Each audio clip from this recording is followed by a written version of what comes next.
एक लंबे समय पहले एक गांव में जगन और सरस्वती नामक पति पत्नी रहते थे। उनका ऋत्विक नामक एक होशियार बच्चा भी था। उनके खुद का एक होटल भी था। वहाँ हर रोज स्वादिष्ट और अच्छा सुगंध आने वाला बज्जी बना के बेचते थे। ऋत्विक भी पढ़ते हुए उसके माँ बाप का मदद करता था। हमेशा की तरह जगन बज्जी बना के बेचने लगता है। आलू बज्जी, मिर्ची बज्जी, ऑनियन बज्जी, आइए बाबू आइए। ऐसे जोर जोर से चिल्लाने पर उस रास्ते में जाते हुए लोग सारे उस सुगंध की वजह से बज्जियां खरीद के जाते थे।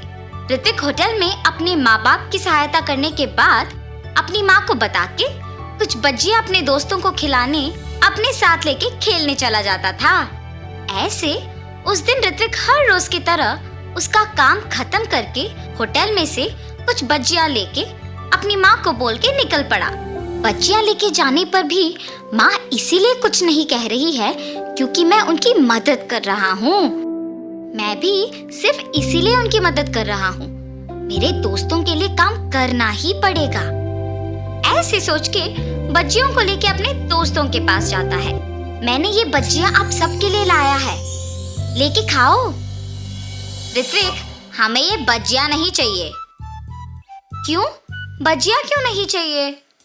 तुम हर रोज बज्जियां के सिवा कुछ नहीं लाते हो। रोज रोज ये खा के अब हम पक गए। हाँ यार, अब से तुम बज्जियां लाना बंद करो और हमारे साथ खेलने भी मत आओ। ऐसे मत कहो, मैं तुम लोगों के लिए कुछ भी करूंगा।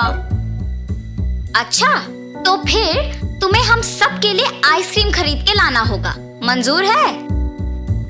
तुम लोगों को आइसक्रीम खरीदने के लिए मुझे बहुत पैसों की जरूरत है।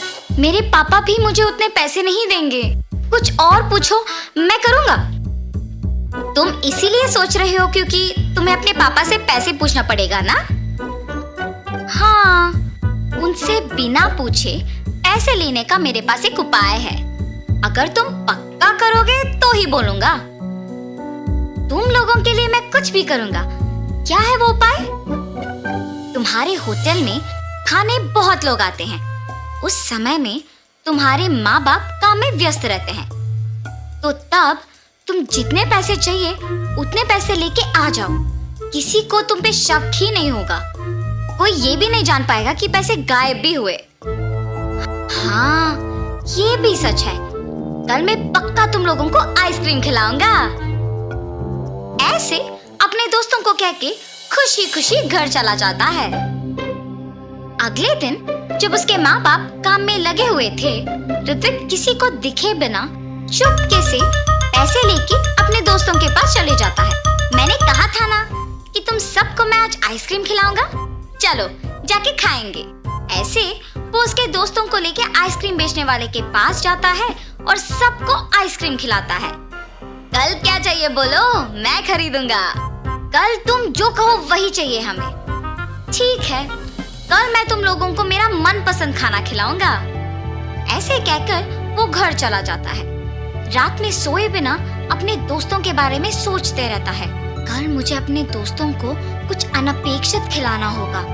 मतलब मुझे कल और पैसे लेके जाना होगा।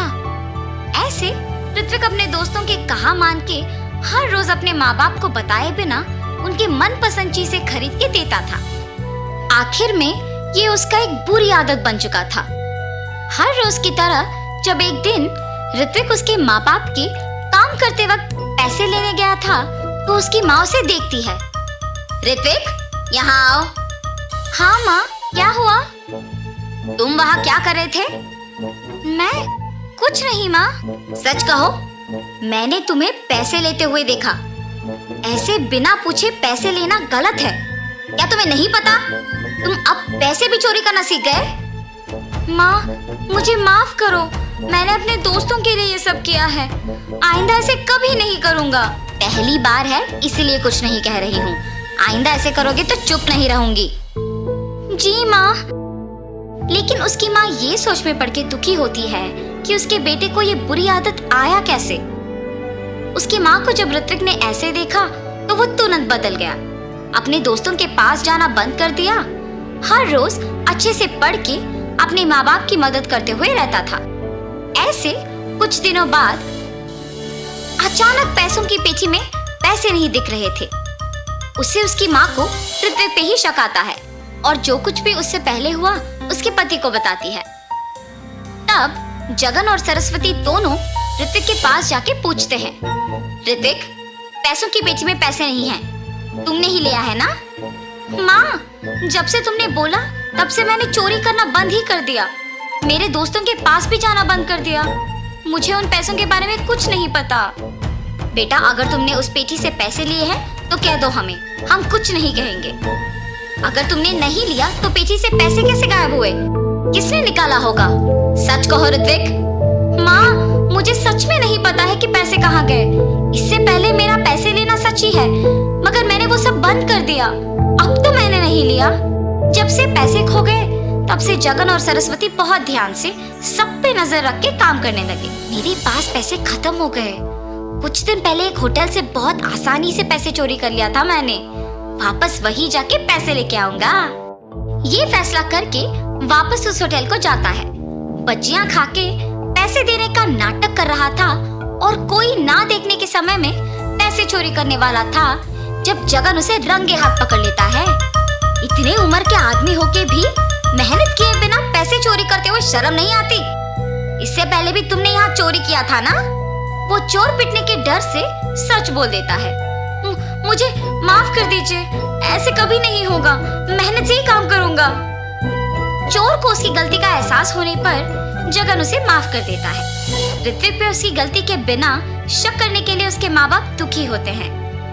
आप लोग दुखी क्यों हो रहे हो माँ?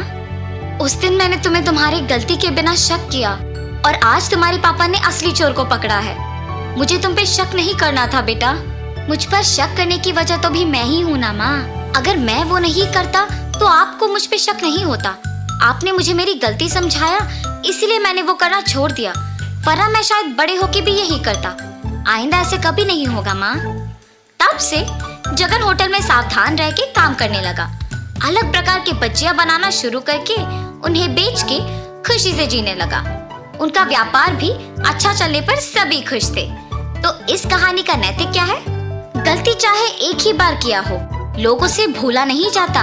इसीलिए गलती पहली ही बार नहीं करना चाहिए, सोच समझ के कदम उठाना चाहिए।